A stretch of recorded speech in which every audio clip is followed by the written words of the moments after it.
Right, so he announced that liquor stores can now sell alcohol from Mondays to Thursday. Let's bring in Lucky Ntimane from the National Liquor Traders Council to discuss this further. I should imagine that this can only be good news for you and those thousands you represent. Yes, certainly, Jane, and good evening to ENCA viewers at home.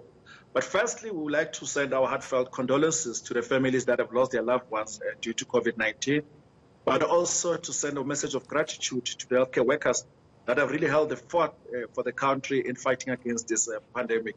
So yes, indeed, we are relieved that the president has allowed us to pick up our pieces and to go back into trading so that we can support our families and those that are dependent on the alcohol industry.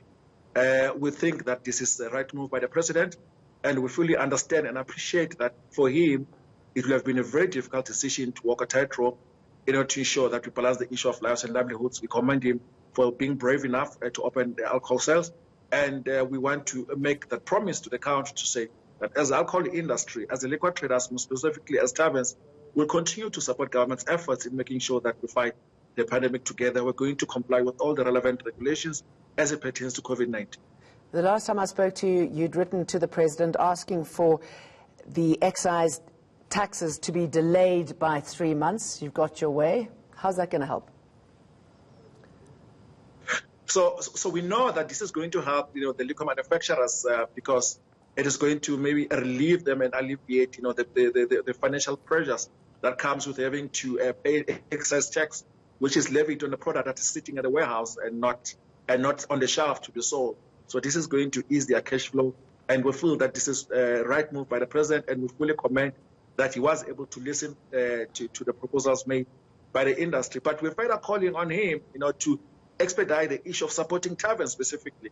We've made a call for 20,000 rand once of payment to ease the burden and cushion against the blow that these brands have meted against the tavern sector. We have now lost combined about 24 weeks of non-trading. This is significant, and our members are going to struggle to fully recover. We are now worried that, as we are opening tomorrow, as much as about 10,000 of our taverners will not be able to open their doors because they do not have stock. They've used all their savings to support their families in the 28 days in which we're not able to trade.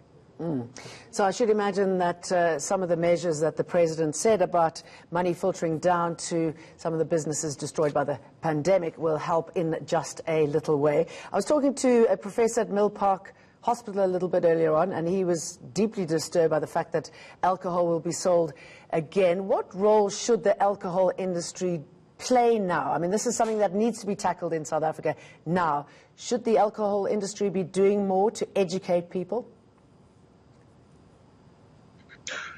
Look, I think the issue of alcohol abuse specifically is an age-old problem that I think as a country we've managed to sweep under the carpet. I think it's about time that to confront it, but we should not do so by punishing everyone in the alcohol industry, even the value chain. By closing the industry and not being able to operate is really not a solution.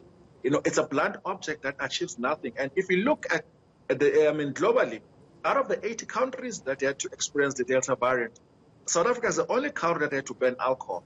The other 80 countries were able to defeat or somewhat stave off, the runaway fires that the COVID-19 brings without having to ban alcohol.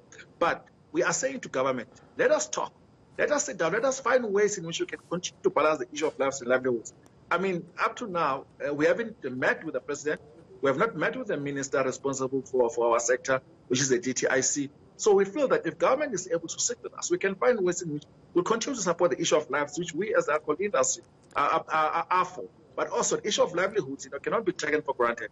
Almost over 1 million jobs are at stake just as the alcohol industry and the value chain. But if we look at the hospitality sector, it's about 750,000 jobs.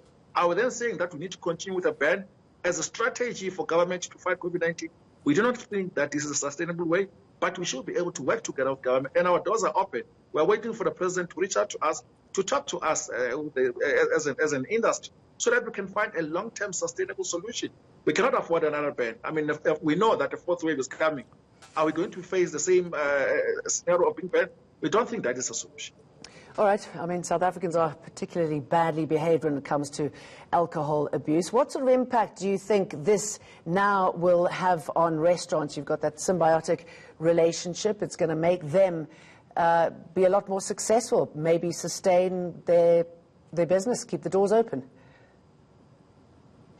I think it will somewhat help to keep the doors open, but we know that restaurants do well when they've got more trading hours, so having to close at 8 to 9 will not really help much, but at least it's a good start. Let's see how things go, pan out in the next few weeks. Maybe, when things the numbers start to stabilize more, the president will be able to give us more room. We'll be able to open up the restaurants till later, and will also allow the off-premise to fully operate over a 7-day period. But as it is now, we accept what the president has given us. We know that this was not an easy decision, and we'll continue to work with government in ensuring that we fight the pandemic together. This is not only a government issue to fight, but it's a whole society approach that is required for us to fully defeat the pandemic. We raise a glass to your success tonight. Lucky Ntimane, thank you very much. So